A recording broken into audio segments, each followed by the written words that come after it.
Hello, Glinda. Linda? Glinda. I feel very Glinda. That is like Glinda Pink. I feel like a piece of bubblegum. I finally saw the play and I am a Oh. changed person. I cannot get over how much I love the second act. Like, I've realized I still don't think I'm necessarily like wait, what do you call it? They're making fun of me for calling it a play, Logan and Ariana, a show. A musical? Yeah, musical, whatever. I don't think I'm a musical person, but I really enjoyed it. And the second act is way better than the first act. I cannot wait for the second movie. And I'm super excited. But I'm really happy you liked it. Oh, j'adored. And the Pantages was really cute. The little dragon at the top that like gets activated sometimes. I loved it. It was beautiful. No, I really liked it too. Welcome to Disrespectfully With Katie Maloney and Dana Cathan. Unapologetically, We're here to do what we want to do. spilling the tea. Babe, you're going to see the power of women. Like, Disrespectfully. do you know what today is? It's our anniversary. Oh my God. Happy anniversary. Happy 1 year old to Disrespectfully. Yay. Time flies when you won't shut the fuck up. Yeah. Happy 1 year of yapping. 1 year of yapping. Allison, happy anniversary. Happy anniversary. Are you so excited? I love you guys. I'm so happy. We love you And and we we- love all of you for listening. Thanks for being on this journey with us. Yeah. We love it. Can you believe it's been a year? That's like actually so crazy. No, I mean, yes and no. When I think back over the months. When I think back to my dry, short, brittle hair that walked into this room and my K-tips that walk right out, it's up today, but hair. Wait, toss. That's a Wicked reference if you haven't seen it. But yeah, that's just like, it's so crazy. Like when we first started and I had no intentions at the time of quitting my job and just where this whole year has taken us. No, we've been through a lot. We've been through a lot. We've been to the Hamptons. We've been back. We've been to the emergency room. We've been back. We've been back. In the same weekend because weren't we there the same Yes. weekend? Because if you jump, I jump. It's just that kind of thing. If you have urethra issues, I have to have an allergic reaction. In solidarity, what kind of friend would I be? It was kidney. Well, it started with a bladder and then the kidney. Anyway, what else were we going to talk? There was something else that we were going to mention. You got me. Do you know what? Actually, speaking of that hospital visit, did I tell you about my scathing letter? No. Okay, so I got my hospital bill All right. and I was there for 33 minutes at the hospital.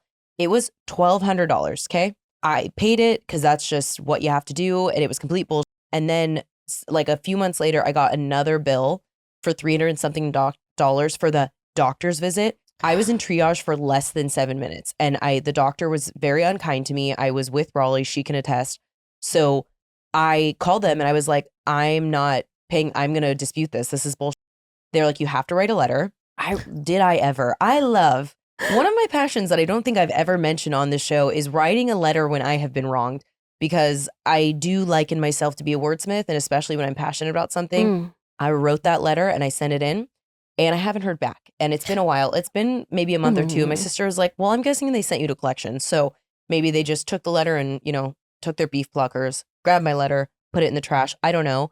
But it's either that or it was effective. So I should probably follow up with them, see if I'm in collections. But just like I'm like, I paid your $1,200. I understand the doctor has a separate fee, but that's complete bullshit. They barely looked at me and I left with a problem still. So Yeah, I would say so. I guess we'll have to see what happens. It's like the police come in and drag me out of here right now. No, Take me to jail I don't for think lack so. of payment. Anywho, Should we do some hometown we heroes? should do some hometown heroes. Let's do some hometown heroes. Okay. Fleur says, Is this our Fleur? "This is our Fleur." Is it? Yeah. Oh, and okay. She says, Let's use her name this time. Yeah. She told us something if they anonymous want- before, guys. Well, she says, "Hello, me again." If they want to keep me anonymous, that's fine. But this is about drinking, so that doesn't matter either way, I think. No, we'll say it's you. Hi, Fleur. Hi, Fleur.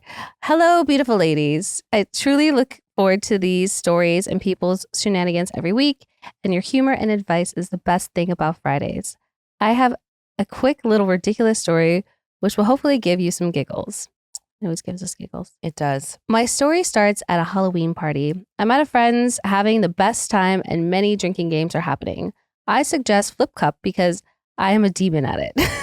I've never heard you suggest Flip Cup Floor, but I want to play with you now. Well, I think this was maybe a while back. Mm. Yeah, but girl, I don't think I've ever played Flip Cup. What? I didn't really do that? Oh my God, I love it. Either goes really well. It's like an anesthesiologist where they're like, my job's either really boring or something's horrible. That's how flip cup goes. You do it and you just get it, but then you mess up one time and you're in your head and you can't flip the cup. I mean, Okay, the we're gonna drinking play. games that I've played in like maybe I don't know, but again, the college, I didn't do college parties. Wild. Okay. Okay. We'll do some flip cup. I missed that boat. Okay. Anyways, but I don't drink beer, so I'm using champagne. Let's just say my constant winning was to my detriment. Mhm. A couple of hours later, I'm laid up being sick in one of their guest rooms. They try calling me an Uber multiple times, but I am in no state to get in one. An hour or so later, another friend then offers to drop me at home, and I let out my dog to pee for me. And let out my dog to pee for me, Angel. Next morning, I have to get up early for work. I think if I can just get a trusty Sprite on the way to work, I'll be fine. Oh no. So I drag myself out of bed, let my dog out to pee. We didn't have a fence at the time, so it's an extra long leash type situation. It gets tangled, so I go out to grab him, put him inside, shut the door behind him to keep him inside, and untangle the leash. So she's outside, the dog is inside. I go to go back inside myself and it's locked. There's snow everywhere. I'm in a t-shirt and undies and wearing my husband's like gigantic shoes, which just happened to be by the back door. He's away for work. My garage code recently stopped working and I don't have keys on me. My phone is inside. I have zero idea what to do. I stand there for what feels like an eternity.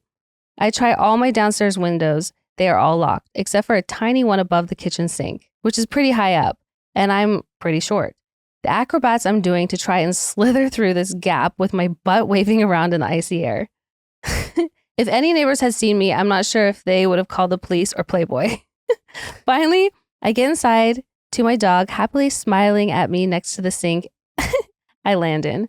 Turns out my friend had double locked the door the previous night and it had automatically kicked in when I shut the dog in. So like, I guess those doors that like, will Yeah. like, oh. No, I totally know how this happened. Anyways, I made it to the magical McDonald's and made it to work just about on that cold Sunday morning as a social media photographer for a church.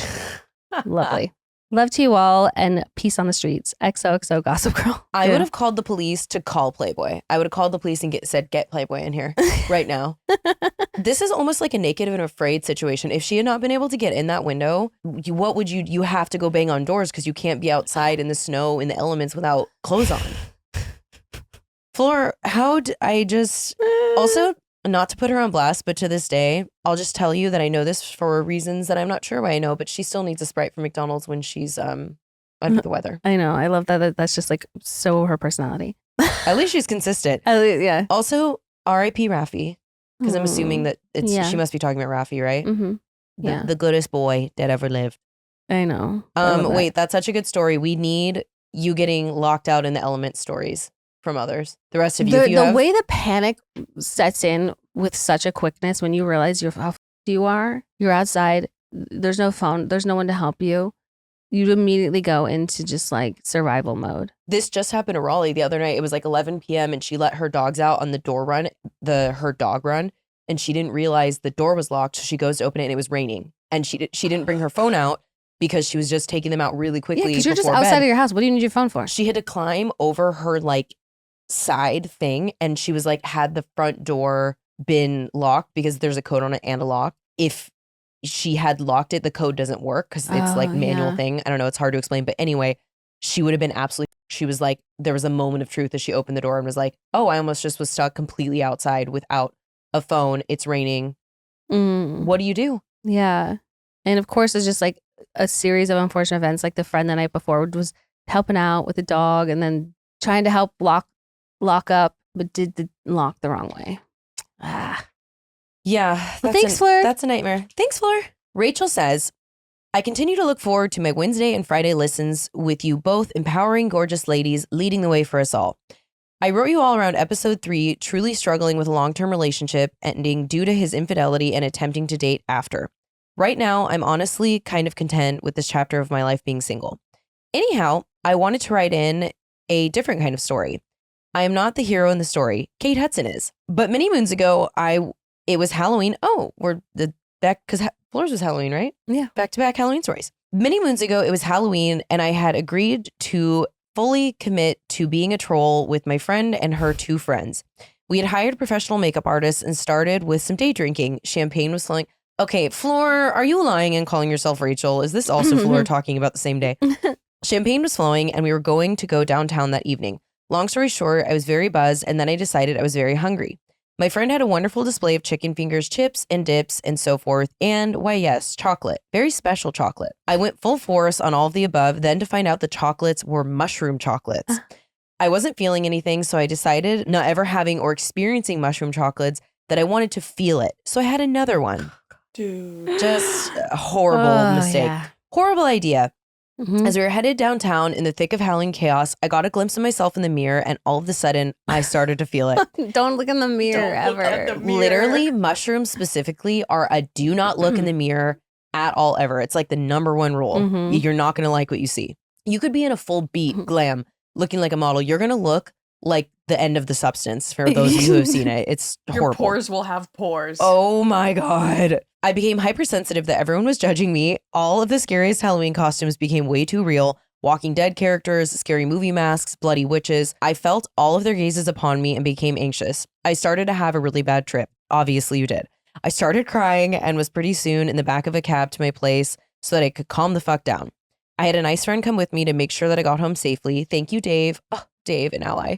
Once again, in my room, tucked into bed, I started calming down. I swear my big comforter morphed into Kate Hudson. I was like, where's Kate Hudson in this? I remember talking to her, the comforter, cuddled up discussing my mushroom chocolate overdose and my worry of the world. And then we started talking about Fabletics and everything eventually blurred out. I must have passed out. I woke up feeling very embarrassed and was also convinced I had talked to Kate Hudson. Later that day, I checked my email to see that I had bought $200 worth of Fabletics gear during that some point in the night. She was the face of the company that year. I'm still to this day like, what the fuck kind of mushrooms took me out like that? So sorry this was long, but my friends still tell this joke to the day about my admiration of Kate Hudson and also not allowing me to be around mushroom chocolates unsupervised. Love you all, Rachel. Amazing. The 10 out of 10, obviously we also need your like accidental drug stories. That is just that with the like 5 stages of doing mushrooms. So that had it all. Yeah. Doing 2. Also, no matter what kind of drug, if you don't feel it, please do not Wait. take more. Just wait an hour longer than you think you need to wait, especially with mushrooms. What do I say? Say what? That's what I was telling you. And I'm saying this as if I'm not someone who's like, I'll take another one. Like, This I is think fine. I need. I'm like, I think we'd wait. And then all of a sudden I'm doing robot on Mars. I'm like, I'm Wally. I'm just like looking for my Eva in the crowd. So just take it from personal experience. Be careful with mushrooms. They can turn on you. Yes, 100%. Oh, I know that when she started crying, I so know that feeling of like, you're too high. You're just like, I don't want to do this anymore. Is this permanent? Yeah. Anyway, that's amazing. The start of the new year is the perfect time to get organized, set goals, and prioritize what matters most. For us, a top priority is our financial wellness, which feels most important than ever. Yeah, it sure does. And thanks to Rocket Money, our goals feel achievable. They show me all my subscriptions right in one place because I'm not going to go seek that kind of negativity out. So I like it in one place so it's not so scary. And they help me easily cancel the ones I've forgotten about. Rocket Money also pulls together all of my spending across all my different accounts so I can clearly track my spending habits and see where I can cut back, which is lots of places, let me tell you. See all of your subscriptions in one place and know exactly where your money is going. For ones you don't want, Rocket Money can help you cancel them. Rocket Money's dashboard gives you a clear view of your expenses across all of your accounts. Easily create a personalized budget with custom categories to help keep your spending on track. See your monthly spending trends in each category to know exactly where your money is going. Get alerts if bills increase in price, there's unusual spending activity, or if you're close to going over budget. The new goals feature automatically saves money for you, which is great. So you don't have to think about it. Pay off credit card debt, put away money for a house, or just build your savings. Rocket Money makes it easy. Rocket Money will even try and negotiate lower bills for you. Like, what other app does that? They automatically scan your bills to find opportunities to save. Then you can ask them to negotiate for you. They'll deal with customer service, so you don't have to, because let's leave that behind in 2024 also. No more talking to customer service. Oh, 100%. Rocket Money has over 5 million users and has saved a total of 500 million in canceled subscriptions. That is insane. Crazy. saving members up to $740 a year when using all of the app's premium features. Cancel your unwanted subscriptions and reach your financial goals faster with Rocket Money. Go to rocketmoney.com/disrespectfully today. That's rocketmoney.com/disrespectfully. rocketmoney.com/disrespectfully. If saving more and spending less is one of your top goals for 2025, why are you still paying insane amounts of money every month for wireless? Switching to Mint Mobile is the easiest way to save this year. As the first company to sell premium wireless service online only, Mint Mobile lets you maximize your savings with plans starting at $15 a month when you purchase a 3-month plan. $15 a month is unheard of. When is the last time you saw $15 a month for anything? That's a good question. It doesn't exist. I don't think it does, especially for wireless, because I mean, the amount of like fees that gets tacked on when you go over your data, all of that stuff. And when are you not using data? Like, it's also, I mean, it's a Ponzi scheme, really. Mint Mobile takes care of that. And honestly, your mobile device is something that you use more than anything, I would say. I would argue that they're probably on it right now listening to us yap. Probably more than your car. Probably more than your shower. Probably more than your toilet. Well, maybe we need to evaluate some things if that's I'm the just case, saying, totally. For something you use so much to be able to get such a great deal on it, I think that's pretty fantastic. It is. Say bye-bye to your overpriced wireless plans, jaw-dropping monthly bills, and unexpected overages. That's where they get you. Exactly. Mint Mobile is here to rescue you with premium wireless plans starting at $15 a month. All plans come with high-speed data and unlimited talk and text delivered on the nation's largest 5G network. Use your own phone with any Mint Mobile plan and bring your phone number along with all of your existing contacts. Ditch overpriced wireless with Mint Mobile's limited time deal and get 3 months of premium wireless services for $15 a month. To get this new customer offer and your new 3-month unlimited wireless plan for just $15 a month, go to mintmobile.com/disrespectfully. That's mintmobile.com/disrespectfully. Cut your wireless bills to $15 a month at mintmobile.com/disrespectfully. $45 upfront payment required, equivalent to $15 a month. New customers on first 3-month plan only. Speed slower above 40 gigabyte on unlimited plan. Additional taxes, fees, and restrictions apply. See Mint Mobile for details. Okay. Savannah says, "Hi, Katie and Dana. Hi. I'm a long-time VPR fan and avid listener here. I must say I'm so sad that it's come to an end, but so glad because we still have you weekly here. Yay. I love you both so much and can't get enough of the pod. Boy, do I have a story for you. Shocker, it's a poop story." Is this the first one in the new year? It might be. Well, it's not my story, but it happened to my boyfriend. And I can't think about it without laughing out loud. So I know you two would appreciate this. So my boyfriend worked as a valet driver in downtown San Diego. He had a late shift that day, so he went to a family get-together with his grandparents before heading to work. He said that he ate a fuck ton of stuffed mushrooms, which his Nana is known for, and also other things that would lead to an upset tummy. On his way to work, he said that his tummy started to rumble, and as he was inching closer to work, the panic started to set in. He didn't think he was going to make it. The nearest bathroom was a few blocks away. He pulled into the parking garage and made a decision that will haunt him forever. Oh no. He had a small mini cooler with him that was like his lunch pail. He emptied it and proceeded to take an explosive dump in the cooler in the middle of a parking garage.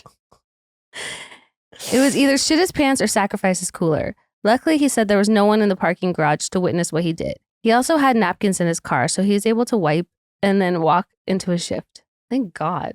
Whenever people take like an impromptu dump like that, I'm always like, but how did you clean up? Because nothing would be worse than walking around with, that between your teeth. Like, he just left the cooler on the floor. I'm not sure why he didn't just throw it in the trash. Anyway, the real kicker of the story is when he came back after his shift, the cooler was gone. At first he thought, cool, someone threw it away, until he saw his poop explosion poured onto the ground. Mind you, this was in downtown San Diego. And there's a lot of interesting folks there. Someone must have seen the cooler and thought, score, until they saw the massive pile of shit inside. But that didn't stop them, and they took the cooler anyway. I often think about where that cooler is and if that person at least bleached the hell out of it before using it. I'm literally laughing out loud as I'm typing this and thought you two would get a real kick out of it. Hope you enjoyed. Okay, love you, bye. Every time someone says there's a poop story, I always think there's nothing. This can't be worse than any of the other ones we've heard. No. I am disgusted. I just like whoever took that and dumped it out. Oh no. This actually, okay, I will say in terms of upcycling things that we put bodily fluid into, I do need to mention this because I was talking about it to someone the other day and I felt an amount of judgment. Did you guys have a throw up bowl? Did you have a throw up bowl growing up that you used? Everyone had a throw up bowl. You're younger or than us, bucket. Allison. Did you have a throw up bowl? Just the toilet. Did it also double as a popcorn bowl? Yes, that's what I'm saying. Okay, so it never occurred to me until I was an adult how weird this is. And I know that we have people listening at home who had the throw up bowl and then your mom just washed it. And then you just used it.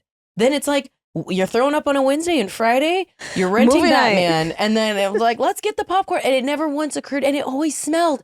And I'm like, I'm sorry. And I think one of ours was wooden, which is porous.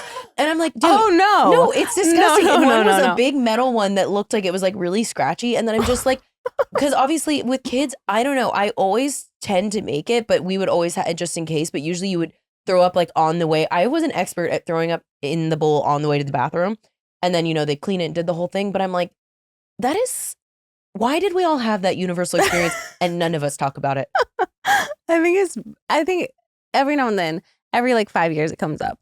But yeah, no, I mean, it definitely doubled as some type of like communal eating thing. Not wooden though. That is foul. Maybe I'm making that up. I mean, I hope- we had a wooden one that we used for Caesar salad, so I hope specifically we didn't use it for the. Maybe we didn't. I'm sorry, Maybe that's Mom. why it smelled. Yeah, I don't know, but I just know for a fact there was the big silver one, and then it just got cleaned and went. I could remember the clinking of it going right back into its spot, not the trash.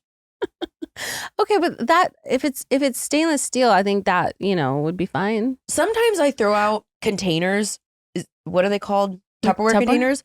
Because I've left rotisserie chicken in it for too long. Yeah, okay, like- I just can't open it to look at it. I can't imagine vomiting into something and not just being like, I'm going to buy And another one. now, And I care about the earth and I'm like pretty good about, being careful with things. But yeah, if I throw up or shit in something, it's going in the trash.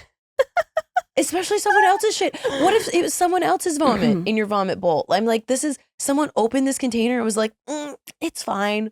I think it's like because it's like you think like, oh, we all share DNA anyway. Your bodily fluids are my bodily fluids. No, moving on. I'm trying to just think of like what the logic was. Jail, basement. If you find a cooler full of poo and you just pour the poo out and take the cooler with you, that's basement for No, me. that's some like serial killer shit. N says, hi, Dana and Katie. I'll cut right to the chase. When I was about 17, I totaled my car. Not horrible and nobody was hurt, luckily. Here's where it gets fun. When I think of total cars, I usually think fun. And so here we go. Yeah, I was waiting for the fun part. I forgot I had a fake ID in the console when the police showed up, so I couldn't grab it without risking them seeing it and causing more issues. Oh, no. I had to leave the ID in the center console and they towed my car. My friend was behind me when I got in the accident, so she took me home and my mom said she was going to go by and see what the damage was a little later in the day. Going to the tow yard to grab it out of the center console was not an option because trust me, I thought of this. I don't know why I didn't just tell her then, but my mom called me later that day before she got home and goes, hey, I saw the damage and I searched every inch of your car. Did you leave anything in it? My dumb ass said, no. She said, that's good. So I didn't know you were from Illinois. I was grounded for a month and she took the fake ID. Luckily, I had another one. Later that week, she looked through my room while I was at school and I came home to an empty bottle of alcohol on my desk. It had been in one of my backpacks, which means she was in there on a mission. I swear that this is another form of punishment because up until this point, I had never really gotten in trouble and I remember feeling like my life was falling apart. I didn't bring it up until I was an adult and we had a good laugh about it. When we replaced the car, I totaled the second one less than 2 weeks. Okay, and I'm glad you're okay, but you might be the problem. It was a really rough few months and that car insurance affected me for years. Let's just say I was not allowed to do anything my senior year of high school. Okay, love you, bye. Not to make light of that, I'm glad you're okay, but oh my gosh. Also, when I went to college, my mom called me and was like, she went through all my drawers and was doing some deep cleaning and just like hands on the hips and like the bottom 2 drawers of my dresser I had no longer used for clothes storage, but it was like my fun things drawers. And she's like, do you want all this alcohol and condoms in here? And I was like, yeah, mom, I'm a slut. Of course I want the condoms. But anyway, yeah, that's just such a bummer. And moms always find out. I mean, if your mom didn't find an empty bottle of alcohol in your room, like what? Well, and mine was like a slurry of like half full bottle of Burnett's coconut, a couple Bush Lights that were tall boys, a couple Coors Lights. You had a stash. Oh, and no, because it was, when a party's over, as when we're adults, we just like sometimes save things, throw things out. If there was any alcohol that was unused, you're keeping every, to recycle it to the next party. Why did I have an empty bottle? I don't know why it was empty. I think it was because like, someone had to volunteer's tribute, someone, and I thought like, okay, I will be the one to dispose of it. And I couldn't put it in the trash. I can't remember. Because it's like, okay, well, yeah, my mom didn't buy the Smirnoff raspberry twist. And she sees that at the top of the trash. So I remember, I think I was just like waiting for the moment to try to like bury it, you know? I don't know, again, why we couldn't just, I don't remember what was happening, but I just remember being like, well, I guess it was my turn. I mean, we could have gone to any random place we acted like it was like a kilo of blow. And like it was a body or something. It's an empty bottle. Like just go to any grocery store and go to the trash can. I don't know. I know, but why we're acting like it was like a body that we had to like wait and dispose of or something. I don't know. Dude. I don't know. But yeah, I remember it was like, I think it was like senior. And remember like how when we had to like rent calculators from the school, from your class. And it was like towards the end of the year. And like, I was like, I don't know where my calculator is, but I got to like return it. Otherwise I would have to pay like $1 billion for this T6 calculator. And so my mom was like, I'll look for it. I'll search around. And then of course, yeah, instead. That's what was Terry, recovered. I can just see her reaction to that too. I'm sure it was similar to the time you got arrested for shoplifting. Obviously, basically. I didn't drink that all on my own. Yeah, you're like, it was a bunch of us and we were driving around. It was fine. Without seatbelts on. Have we asked for any fake ID stories?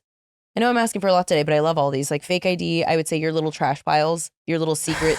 Like I'm rewatching Gilmore Girls and Lane with her like secret stash of all her like punk things. So we'll take those too. Yeah, and he got caught stories. Also, the last few WWDDs, we've been forgetting to say, please send us your story. So I'm just going to do it right now in the middle of the episode.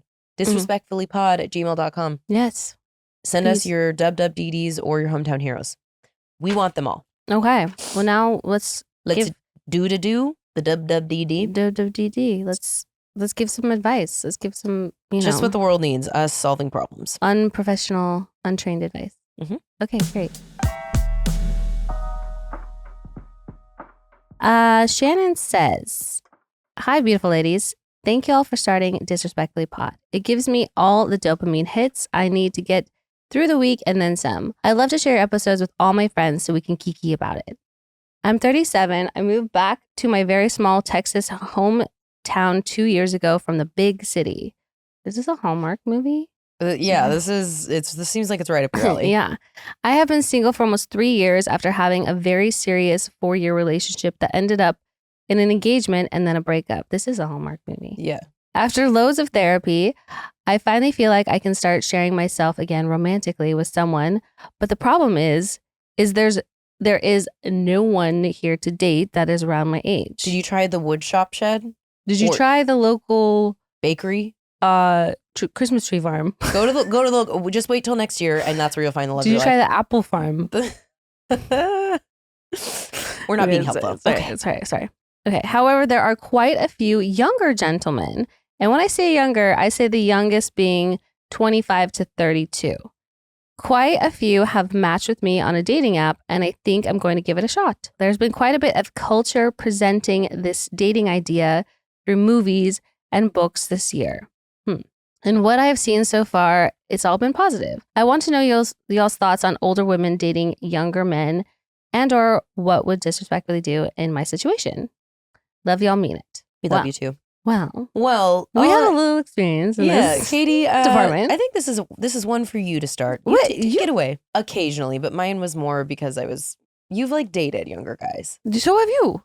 Well, I've hooked up with younger guys. Well, same. I mean, it's not like, listen, I think this particular set of younger generation of men are pretty great. I don't know. I think it can be a more case by case basis for sure, but I think opening up the dating pool is a really smart idea. I don't think there's any like rules of like it needs to be this age to this age, because truly what you'll find is if there's men who are, let's say, 40 plus that have never been married, I think is a bigger red flag than dating someone who's, 5+ years younger than you. Well, and I was going to say some of them are 32. You're 30. That's only 5 years, like, which is honestly something you would say.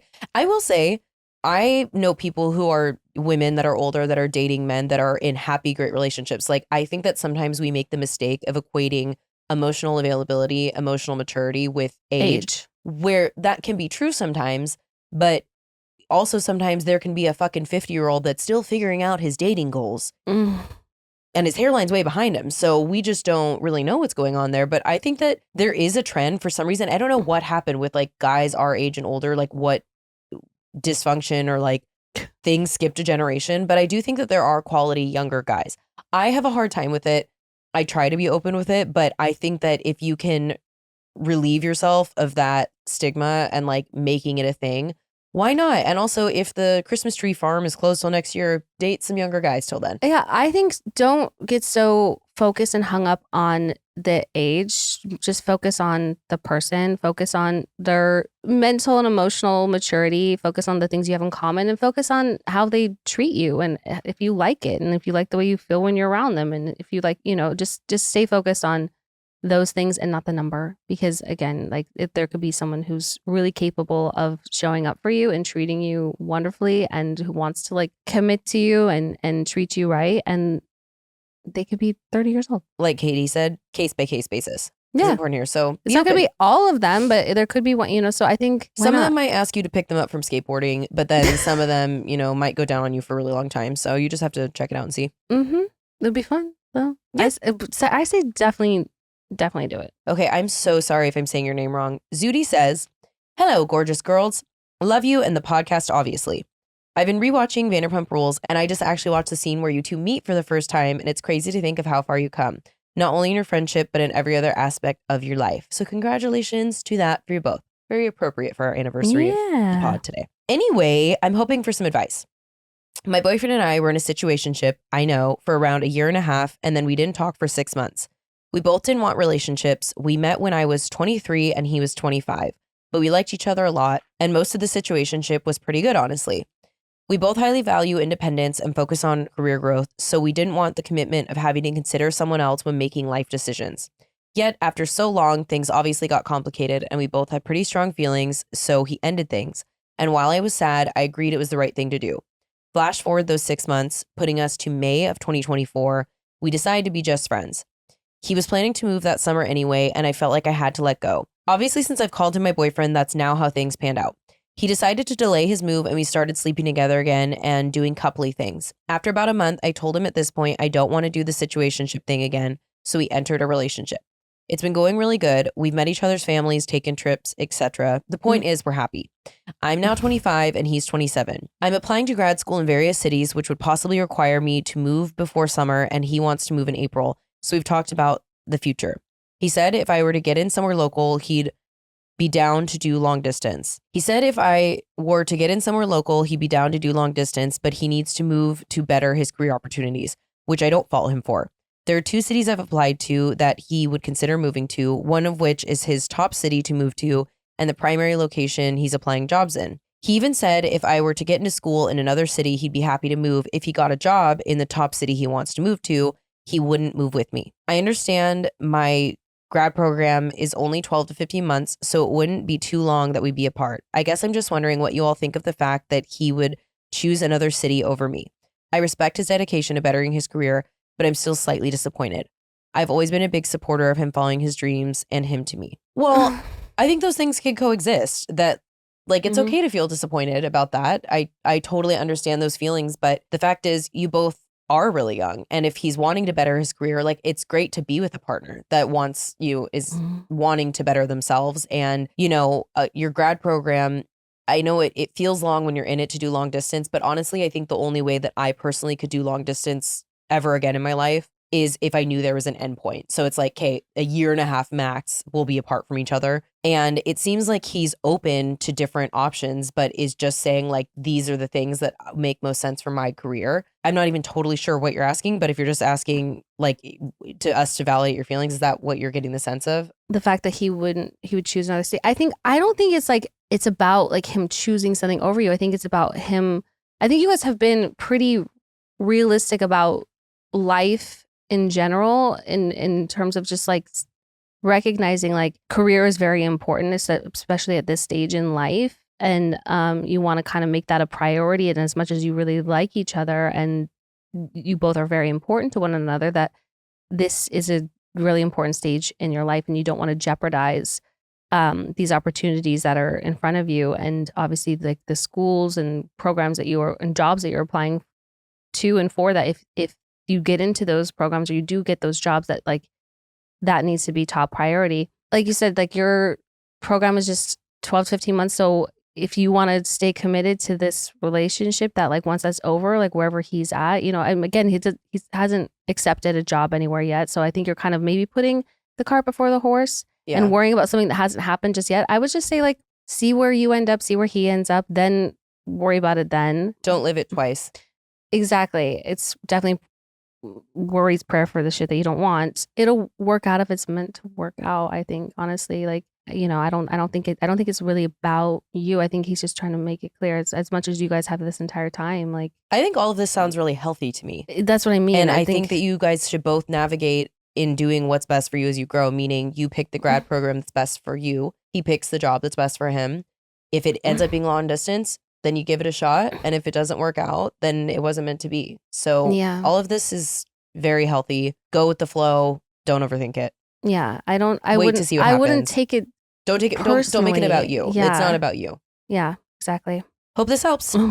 Trigger warning, domestic abuse in this story. So just want to let y'all know. Amelia says, hey ladies, I'll keep this as short as I can, but feel free to use Cliff Notes version. I'll start off by saying I'm a day one VPR fan, but I wish I would have gotten to know Dana more on her season. But I'm glad I get to know through the podcast. I also DM the show because I will never understand how Sandoval's feet were never held to the fire about how he constantly treated Katie every single season. It was truly basement behavior. Anyway, I don't know how to deal with the relationship with my dad. He's cut off communication with me a few times over the past couple years, but I keep trying to be the bigger person for the sake of my mom, who I have a great relationship with. I hate the position he puts her in, and she always asks me to keep trying. I'm finally at my wit's end. Story following below. Issues with my dad go back as far as I can remember, to being spanked bare ass as a kid to always feeling like I came in second to his students at the high school he worked at. Over the summers, when we all had off, he'd ship my brother and I away virtually the entire summer to day camp. Now, as an adult, he's never wrong and never takes responsibility for his words or actions. He was extremely condescending when I told him we were naming our firstborn after him and my father-in-law. Not exactly the same name, but similar. And his response was to say that it sounded pretentious. He comes around, but he loves telling that story to people now like it was all a big joke. Fast forward to the last few years, he'll get upset about something I've said or done, not necessarily even having anything to do with him, and will completely stop talking to me. He collects these wrongdoings, and after a few, completely cuts off all communication. He admitted to telling me he holds grudges, and while I'm very left-wing, he's become extreme, watching CNN or MSNBC from his recliner almost from sunup to sundown. My husband is a police officer, and we are a proud police family, but he's had a lot of negative things to say about police, even in front of my husband. Not to mention his own father was a cop. However, my dad is partially disabled and frequently asks my husband for his help. About 2 weeks ago, I had the worst panic attack of my life. It lasted an hour plus, and the only available person who could come be with my kids because the paramedics had been called by a neighbor was my dad. After he left, we went back to radio silence. I don't know how you could be so cold after seeing your child, no matter what age, in that amount of distress and not at least check in. I'm ready to throw in the towel completely and wash my hands clean of this man. I should also add that he and my mom are still married. She can't talk to him because it's like talking to a brick wall. This man is never wrong. Lastly, after I've tried countless times to work on a relationship and suggested phone conversations, he told me he's not chatty. However, when I've tried the phone call route, he has no problem answering questions I ask about him, but it isn't reciprocated, not even asking about his grandchildren. Help. Love you both. He sounds like Awful. yeah. Yeah, I don't blame you for wanting just to like throw in the towel. Yeah. Honestly. It sounds like you have tried, and it sounds like it's just you're just met like with nothing each time. I've thrown in quite a few towels in my life, and I can speak to this obviously from personal experience and not speaking with my dad. I think that it's human nature to want a relationship with your parents. You are designed to love them. You're designed to want validation from them. There's all these different things that go into it.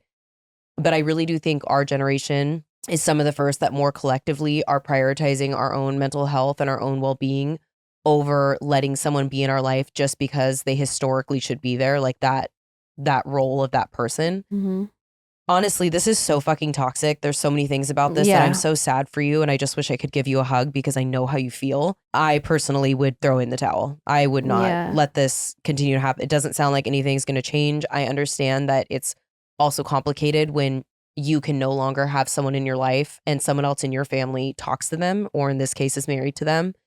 But you will just have to be able to explain to your mom that that's your choice. If you want to be married to him, I can no longer do this for me, and compartmentalize those relationships, which is possible. Again, I can speak from personal experience. There are, people in my life that speak to him that I don't. So I'm really sorry you're going through this though, and that he's let you down in so many ways. Yeah, I completely agree. I think as much as you want to try it for your mom's sake, for the sake of your grandkids, for the cohesiveness of family, I don't think you should subject yourself to that kind of behavior and neglect and just toxicity. I think you need to just create some boundaries, and hopefully, your mom and anyone else will respect it. Katie, kind of like you said, it's not like you haven't tried also. So you never need to look back and wonder if you tried. You did try, and you know what the result of that is. So this episode of Disrespectfully is brought to you by Graza. Graza. Everyone knows we love food, and lately what's taken my food to the next level is the flavor of Graza. Graza is my olive oil of choice. It's top-notch, extra virgin olive oil at an affordable everyday price. Well, the thing about it that makes me feel so special, I feel like I'm in the Bear cooking, because you know how it's like restaurant quality. They always have chef. those little, yes, chef. I'm like, okay, where's Jeremy Allen White when I need him? Graza is always fresh, never blended, and made from one-of-a-kind olives from one place. The Picul olive from the high-end Spain, where over half the world's olive oil is produced. Graza has not one, but 2 olive oils that come in a super fun, squeezable bottle for ridiculously easy sizzling, drizzling, and everything in between. Sizzle, their everyday cooking oil, can handle the heat with a smoke point of up to 410 degrees Fahrenheit and is great for baking, sauteing, and, well, anything you cook. They also have Drizzle, a super punchy, flavorful finishing oil that can be used to help whip up salad dressing, dip a baguette into, or even drizzle over ice cream.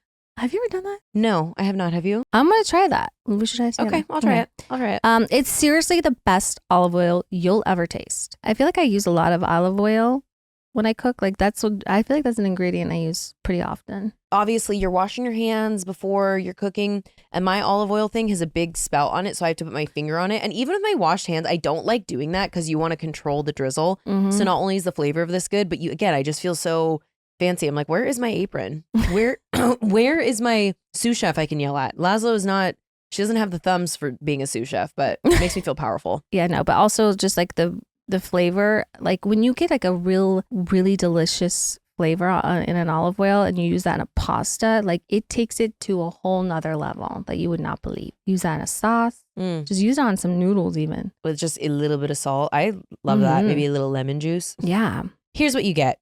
You get 10% off your first order of any olive oil on their site, but we wholeheartedly recommend the Graza Starter Kit. You'll receive 2 squeezy bottles of olive oil, sizzle for cooking, and drizzle for finishing with an extra kick of flavor. Plus, they'll include 2 refill cans.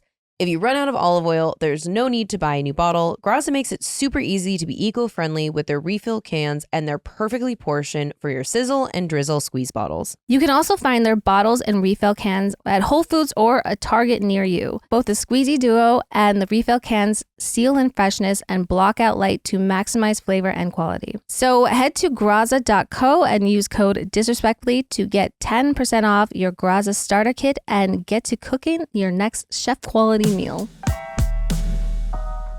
How often do you buy skincare products because they're labeled as clean, organic, or paraben-free, only to find out that there are 100 other toxic ingredients in them that are damaging your skin and body? No, it's truly crazy how this is such a rampant thing that's happening in this industry. And why is it so hard to find skincare products that are truly USDA certified organic? No, it has me like Dwight Schrute. I do not like liars. And a bunch of these brands, liars. Don't worry, we found it for you. It's Purity Woods. Purity Woods' mission is to provide people with the cleanest, most effective, healthy aging and longevity products available. All of their products are USDA certified organic, non-GMO, free of anything artificial, free of toxic preservatives and synthetic additives like pesticides, chemical fertilizers, and dyes, parabens, and of course is cruelty-free and never tested on animals. Purity Woods products leverage the wonders of revolutionary ingredient, maple leaf extract. Maple leaves contain anti-inflammatory, antioxidants, and hydrating properties, which can help soothe irritated or inflamed skin while also plumping, brightening, and nourishing it. Their age-defying Dream Cream is a game changer. It'll make you look and feel like you've jumped back years in time. We all want that, let's face it. Its powerful formula contains revolutionary maple leaf extract plus over 25 unique and potent ingredients that help eliminate fine lines, wrinkles, age spots, and uneven skin tone. Yes, yes, yes, and yes. It was formulated by skincare chemists at the top of their fields to create a product that supports collagen and elastin production without irritation, drying of skin, or hormone disruption. Because just because it gets irritated doesn't mean it's working. Like, I think people, like, you know, like sometimes they use the mouthwash that burns really bad because like the burn means it's working. No. Purity Woods is Leaping Bunny certified, meaning there was no animal testing at any stage of production development. Purity Woods' best-selling product, the age-defying Dream Cream, has been flying off the shelves for a reason. This formulation includes that red maple leaf extract we spoke about earlier, along with collagen-boosting ingredients like organic mango seed butter and organic Indian gooseberry, which, if you don't know, is the most antioxidant-rich fruit on earth. If you're ready to detox your skincare routine of those hormone-disrupting synthetic chemicals that plague 99% of the skincare industry, but you don't want to compromise on results or spend an arm and a leg, I highly recommend you try out Purity Woods' age-defying Dream Cream. And if you don't agree that is the best skincare you've ever used, your purchase is protected by a 60-day happiness guarantee. With every order, Purity Wood makes a donation to One Tree Planted, an incredible nonprofit that plants trees in need areas such as forests affected by wildfire. So not only are you doing a fantastic thing for your skin and your health, but you're also helping plant a tree where it's desperately needed. Honestly, I have never seen a skincare product of this quality at this reasonable of a price point. And thankfully, the good people at Purity Woods have a special coupon code specifically for our listeners. So you can try it yourself for 20% off today. Go to puritywoods.com/DRF or enter DRF at checkout. That's puritywoods.com/DRF or enter DRF at checkout. Corey says, it's heavy, but I have a lot going on right now with family. I got sober in 2020 right before the pandemic. I was on a very dark path and lived in bars, worked and played, and my life started to mirror my mother's life. She had attempted sobriety in the past, but it never stuck. It was a very traumatic childhood, and ever since my stepfather passed away in 2021, she has been spiraling worse than ever before. Since I've been in therapy since I was 16, after being removed from that household, I have many tools that she doesn't. She won't acknowledge her faults and truly doesn't believe that she has a problem. From the outside looking in, she has a successful career as a nurse, she goes to yoga, and has an active social life. Behind closed doors, she's addicted to benzos and alcohol, and I believe it's starting to kill her. She is also the most cruel woman in the world when she gets mean. She has been physically violent, emotionally abusive, and has caused so much hurt. It's hard to even imagine how I haven't cut her out yet. Thing is, I can't help but see her through the lens of a mother looking at a sick and tortured child. I know she's my mother and I'm the child, but it doesn't feel that way. I feel a divine responsibility to help. I got sober during my Saturn return at 29, currently 34, and she is actually going through her second Saturn return, turning 60. So I know this is a pivotal moment in her life. We've staged an intervention, but if she doesn't accept the help, I really need to let her go. I cannot enable her behavior anymore and watch her die. How would you hold boundaries? I've never cut anyone off, so besides the obvious, like blocking her number, how would you hold yourself accountable? I know it's heavy, but Dana, you've spoken about your dad, and I've been respectfully curious about your strength through the process. I always love you guys and appreciate all you do for spreading love and wisdom. Well, yeah, I have a lot of experience in this as well. I would say, first and foremost, I'm really sorry that you're going through this situation at all. It's so hard when your parents can't show the fuck up for you. And I know the feeling that you have in wanting to put yourself in the role to save this person. But I think first and foremost, when we're talking about addiction, someone has to want to get sober themselves. You can't do it for them. Like, you can lead a horse to water. And I think it's great you guys are doing an intervention.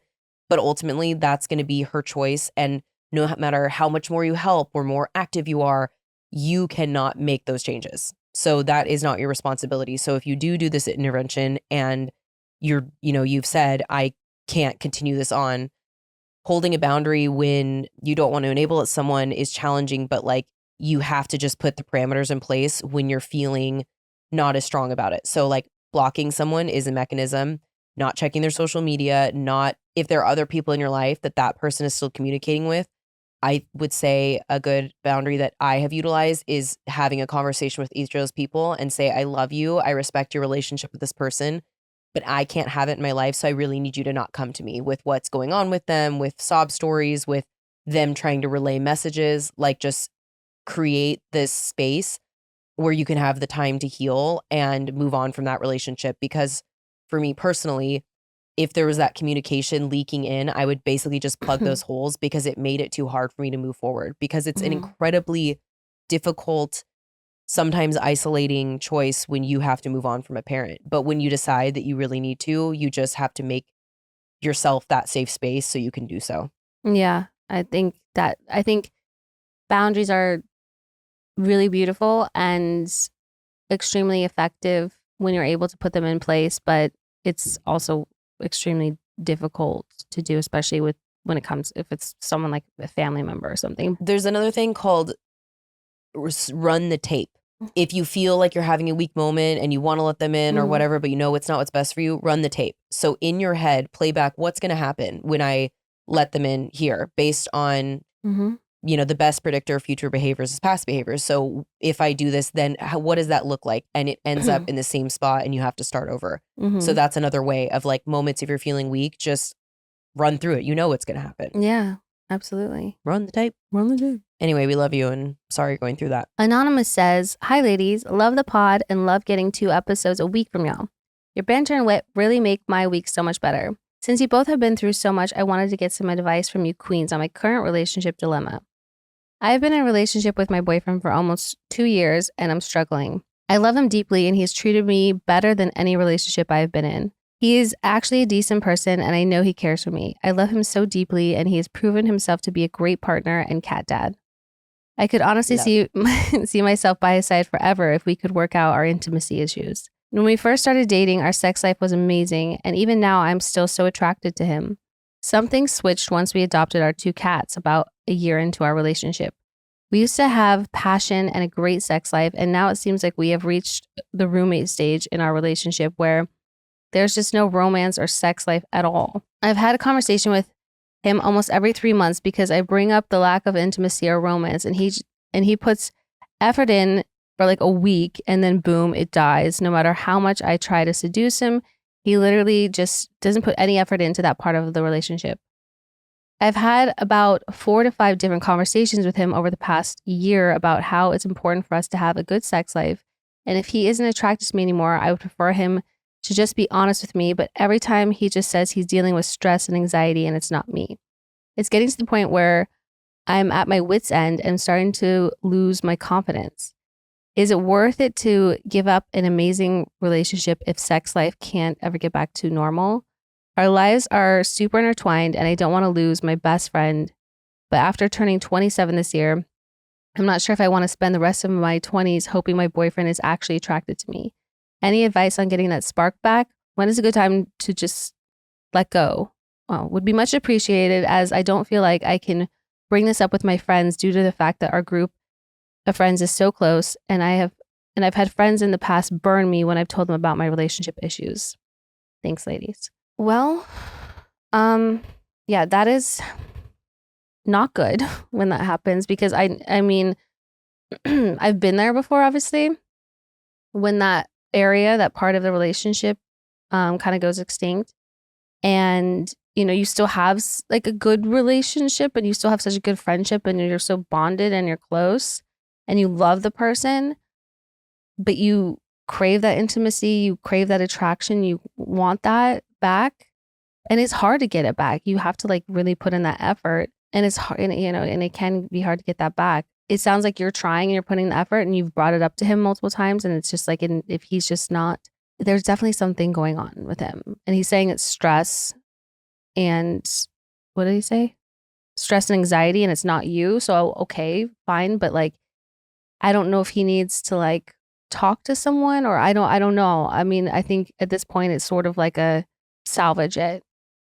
Yeah. I mean, I don't think this isn't a scenario in which we give you advice on getting a spark back, because you're making the effort. Yeah. This is not a you thing. This has to come from him thing. Mm-hmm. And I think it's a really dangerous place to be in relationships when something that is out of our control starts to make us look at ourselves differently, Mm-hmm. and is making you have confidence issues when Yeah. this is a him thing. And obviously sex isn't everything, but you're going to have to decide how important it is in your relationship. And you're only 27. Like, you're very young. And I think it is, you wouldn't be writing in if it wasn't super important to you to an extent. Like, obviously the honeymoon phase, 1 month in, you're probably going to be having different sex than 4 years later. But there's a difference between a sex life changing and adapting to the settled in part of your relationship to then just being non-existent and having to fight so hard to have any of it happening. It's fighting for it so hard, and it not being met in any capacity that is troubling. Yeah, I think that you need to express to him where you're at. Like, look, I feel like I'm constantly trying, things change for a minute and then they go back to how they were. So I understand that you have stress and anxiety, but if you aren't able to manage that, I can't do that for you. So I need to know if you're willing to do this work to continue our relationship, or I don't know that this is something I can do forever. Again, you are 26 years old. You're turning 27 this year. Well, I guess the year's almost over. So you're 27. Like, you're so young. You shouldn't be feeling this way at 27 years old. And yeah, while it doesn't make up the entirety of intimacy in a relationship, it is really important, and it shouldn't be just void of that. So I think just kind of asking him like how he plans on addressing these issues, because again, it's not something that you can do or manage for him, and so he needs to, I don't know, Figure it out.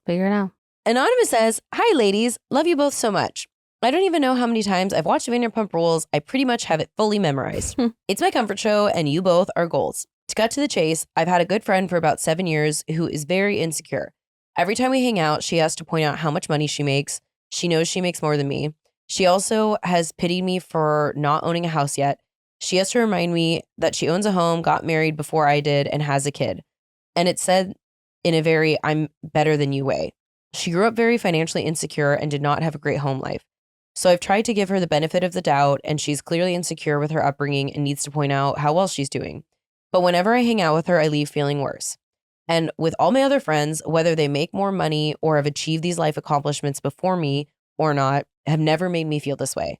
I called my best friend who used to be friends with her to vent. She said, yeah, she's like that. That's the reason. There's a reason you're her only friend.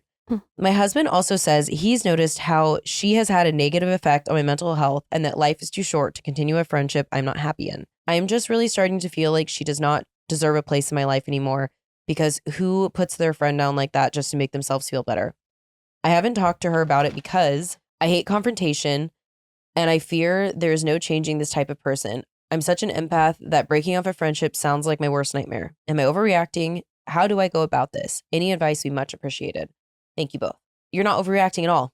No. I personally would cut her the fuck out. If it's a worth salvaging or trying to point out, or you would like to help better her, I think definitely have a conversation. But I know you don't like confrontation, but you need to just be direct and say, I think it's with people like that, it's often helpful to come with examples. So it's not like you need to write down little notes every time she says something. But if you can come with like 2 or 3 examples or be like, this is what I'm talking about. This is what you said. This is how it made me feel. I don't know if you're aware this is what you're doing, but it is fracturing our relationship. Yeah. So, or like in the moment, if it's like every time you're hanging out, she's doing that. I know that if you don't want the confrontation. Sometimes it's harder to do it in the moment. Well, of course it's hard to do in the moment, but if you don't want to be like, call her up and be like, hey, I have an issue with you. But if you're hanging out and she says something, maybe you just kind of like say something like, why would you say that? Ask them why they would say something like that, or why they feel comfortable making you feel bad about something. I don't know. Maybe just pose as a question. There's that route. Is you don't have to pick a fight with them, but just kind of like call them out a little bit on that and put them on the spot, maybe just so like in real time you can point out that they've just said something or made you feel a certain way, or you just start putting a little distance. Yeah, and maybe she'll then bring it up and say like, hey, if I've noticed you're distant, like then that's a good way to start the conversation. But like, sounds like me and her had probably similar childhoods, and you bet your sweet ass I would never talk to my friends like this. So yeah, that's a character choice. And at some point she needs to heal from that shit. And if she's choosing not to, and then it seems like she just keeps people around at this point to like get off on feel like needs that validation, and that's how she does it. And it comes out through being unkind to the people around her. But like, yeah, it's just not, that's not the vibe. This isn't normal. You're not overreacting. No, yeah, but people that are very insecure like that, they don't change. And yeah, you're probably better off with that. Hope this helps. Emily says, hello, beautiful ladies. Day one listener and, of course, a VPR enthusiast. I look forward to listening to your episodes weekly, especially the bonus ones. I love listening to your advice and things I can relate to. Recently, someone had a question and explained how they spiraled when they found out their ex had moved on so quickly, and I loved your advice on how it has nothing to do with the listener, but everything to do with the ex. I actually found myself in a very similar situation. 8-year relationship, and after we broke up, she moved on a week later. Ugh. It's hard to believe I wasn't cheated on, but our relationship was complicated and too long to get into right now. Anyway, I recently spoke to my ex about 1.5 years of not speaking to each other. Her mother tricked me into seeing her. How lovely. Anyway, I brought up what you guys had mentioned to her in the podcast, and her eyes lit up. She agreed. As soon as I left, she was trying to fill a void. It had nothing to do with our relationship and the love we truly had for one another. She was truly heartbroken at the time. At this point, it's been about 4 years since we've broken up, and she's still with her rebound, aka number 2. Her girlfriend has the same name as me and refers to her as number 2. What?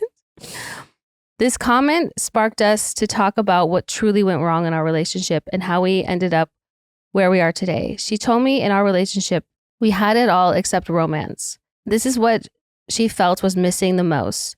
We had love, comfort, and security. All we were missing was romance. She mentioned in her new relationship, she has all the romance, but she's missing everything else. She told me I would be a safe choice if she was ever single again and ready for another relationship.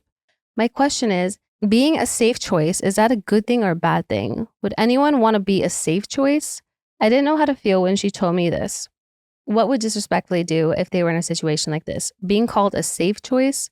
Stick around and see what happens, or run for the hills/block. Do I deserve better than being a safe choice? Thank you so much for coming to my TED Talk. Wait, what?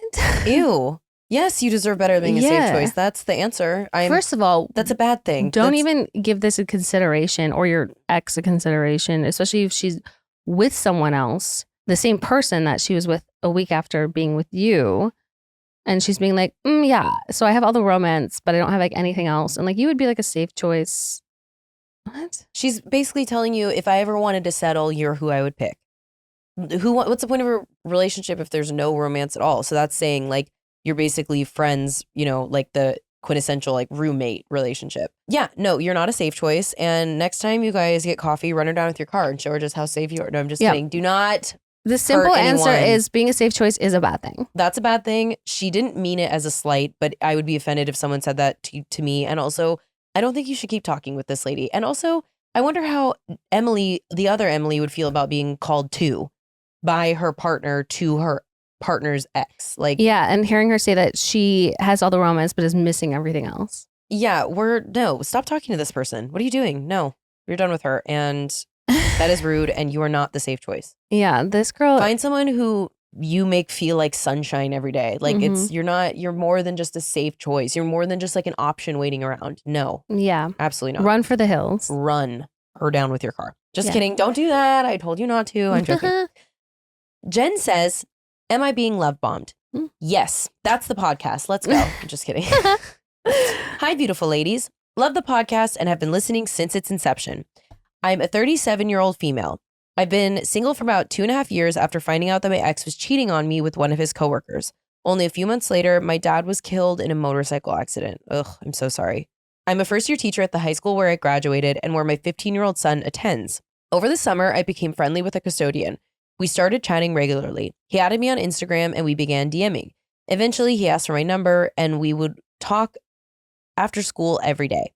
One day, we talked for hours and he kissed me. We hung out one time outside of work and it was fun. He's been saying things like, "You're the girl of my dreams," and the kicker, "I love you," though I haven't said it back. I'm cautious about being love bombed and he respects my boundaries. I'm finishing my credential program and balancing being a single mom, which he understands. I mean, I'm kind of confused about how long over the summer. So it's been a few months. You guys, you said you've only hung out one time outside of work, but if you've only hung out one time out of work, they say, but over the summer you became friendly with them. You started chatting regularly. You began DMing. He asked for your number. You talk after school every day. One day you talked for hours, then you kissed, and then you hung out one time outside of work and it was fun. And then he's been saying things like that. So I don't think he's love bombing you. I think he just really likes you. I think he loves you. Yeah, I think you guys are talking for hours every day after school. I think it's possible that you are just forming connection. You've been through a lot. There's been some clear, like, with your dad, everything with your dad, and then, things that happen with your ex. I think it's perfectly natural for you to feel like hard to receive love and that kind of affection from a person. But I think it's okay to let the guard down and receive that from somebody. The guy seems like he's been trying to respect your space and be patient and all that, but like really wanting to let you know that he likes you. I think it's love bombing is when you go on a date with somebody one time and they're like trying to like take you on vacation and talk about you having their babies, and like it's like out the gate, it's like very intense like that. Yeah, and as someone who has been love bombed more times than I care to count and loves honestly being love bombed, feels so good until it blows up in your face. Even the way that he's like, he respects your boundaries, I think this is all a green flag for me. So I think like Katie said, let that guard down and be open to accepting his love. And take it and keep going slow. You don't, and also I like that he said it, you didn't say it back yet. So if and when you're ready, you will, but you're good. I think it's okay for someone to be vocal with their affection for you. That does not mean you're being love bombed. I think a lot of times we're used to people being sort of cagey and people being a little like hard to read and not sharing things and kind of being ghosting, and like we can be more used to that kind of behavior than someone being very kind of like upfront about their feelings. So we're like, what is this? You're being nice to me? Are you love bombing me? I think he's just a nice person. Yeah, there can be a fine line between someone that's actually nice and affectionate and someone that's love bombing. But you can usually tell the difference. If it feels like love bombing, it usually is. But there's a difference. Facts. I have yet to figure it out though. Okay, well, like we said, send in your stuff to disrespectfullypod@gmail.com. Yeah, please do. Happy anniversary.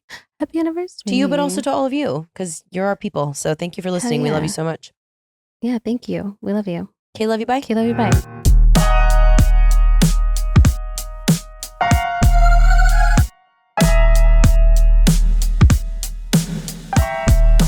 Babe, you're going to see the power of women. Like, Disrespectfully.